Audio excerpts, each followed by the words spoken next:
Hey, Read Through the Word. Today is October 14th, and today's lesson is called I Am. I have received a couple of messages from people since the Wendy's announcement at the end of September that there would be changes in Read Through the Word and how it comes to you. That I will be done at the end of December, and I will not be teaching with Read Through the Word. Wendy's changing up the format of how some of that's done. If you'll go back, I think it's September 24th. If you go back and watch that video, she'll explain it all. But I've received a couple of messages.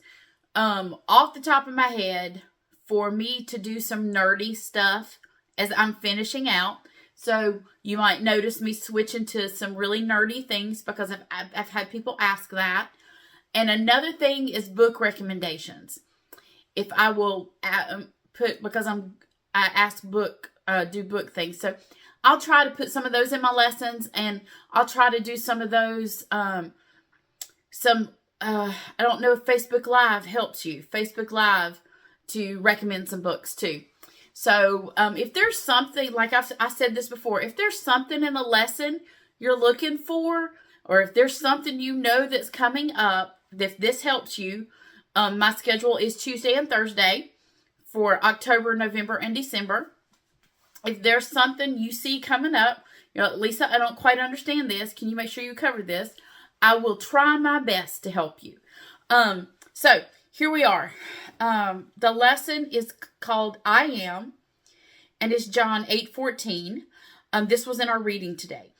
Jesus spoke to the people once more and said, I am the light of the world. If you follow me, you won't have to walk in darkness because you will have the light that leads to life. Okay, so when I read that, this was our lesson today, that I immediately went to, the book of John and the I am statements that John uses in his gospel. And so that is what our lesson is. If you notice, you have a lot of notes today. That's what our lesson is on today, because John wrote, so you have Matthew, Mark, and Luke, the synoptic gospels, and then you have John. John is different. It's an orderly account. John himself says he has written with a clear stated purpose, that you may believe that Jesus is the Christ, the Son of God, and that by believing you may have life in his name. And that's in John 20. But John sets forth,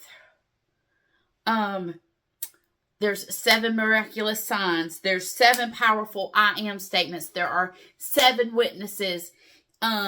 So 7 miracles, 7 sermons. John is set forth all of these things with this purpose, that by the end of the gospel, that you have placed before you all the evidence, and that you may believe that Jesus is the Christ, the Messiah, the Son of God, and that by believing you may have life in his name. That's the whole purpose of the book. So these are part of what John's doing in this gospel. He shows these I am statements, which ego I me in Greek. It's not just, he says, I am. It's not just identification. It's a direct claim to being God. Those people who say Jesus never claimed to be God. Yes, he did. These 7 I am statements. There's also 7 eyewitness testimonies in the book of John where people say he is God. And one of those 7 statements is Jesus himself saying it. The I am statements, he is saying I am God. He is saying that. It's because it is meant to tie us back to God's self-revelation to Moses at the burning bush, where he says, I am, which we translate as Yahweh, but it means I am the one who was, who is, and is to come, the self-existent, eternal God. is who he is. So today we're looking at 7 ways that Jesus applies this divine title of I am to himself, forcing every reader who has ever picked up the book of John to make a decision about who is Jesus. Is he who he says he is? Do you believe that? So we have 7 I am statements. The first one is, I am the bread of life. And this is talking about spiritual hunger and sustenance. And he makes this statement after the feeding the 5,000. He says he's the true manna sent from heaven. And anyone who comes to him will never hunger again. Then the second one, I am the light of the world, which is today's reading. This deals with spiritual blindness and darkness. This is spoken during the Feast of Tabernacles, where 2 large lampstands symbolize the divine presence. Jesus says, I am the light. He's the fulfillment of the presence.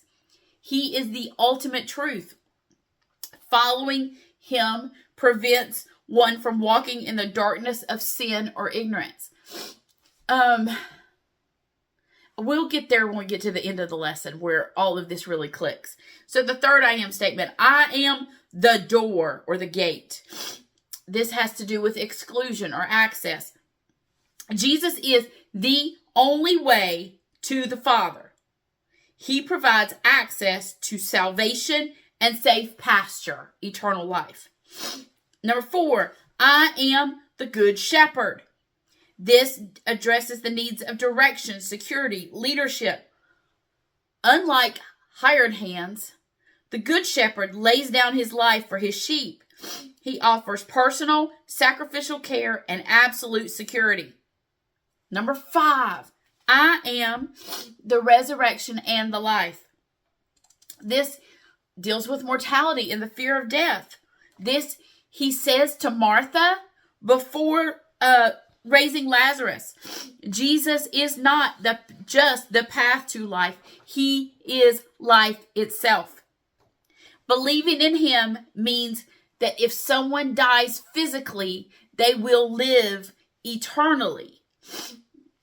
Number 6, I am the way, the truth, and the life. And we will talk about this one later. But this addresses meaning and guidance and existence.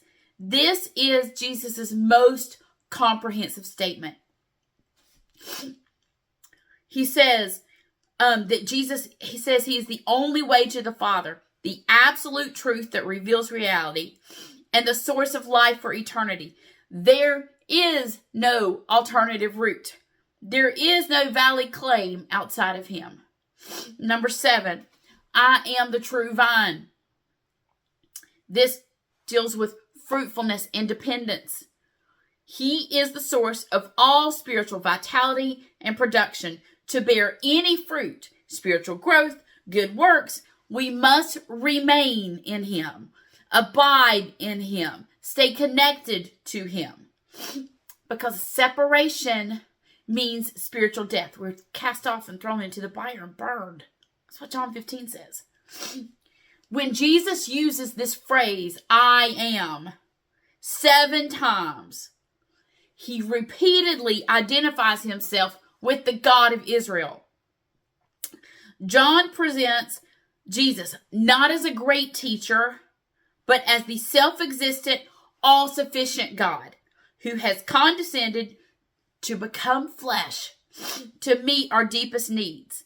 When Jesus says, I am the door, I am the door. There is no other door. I am the life. There is no other life. I am the way. There is no other way.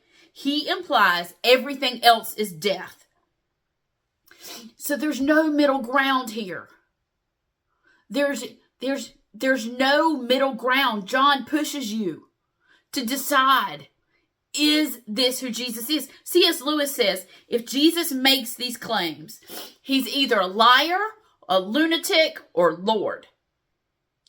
John's entire gospel is summarized by these 7 statements. a direct challenge to us as readers. Believe and live, or reject and remain dead. Hello, first chapter of Ephesians. You cannot accept the bread without accepting the resurrection. You must accept the full authority of the one who claims to be the great I am. He was not just a good teacher. He was not just a prophet. He is God. He is the great I am. Are we willing? Are we going to accept the question that John's placed before us? Do we accept the great I am with our hunger, with our darkness, for our guidance, with our life? That's what John's asking us.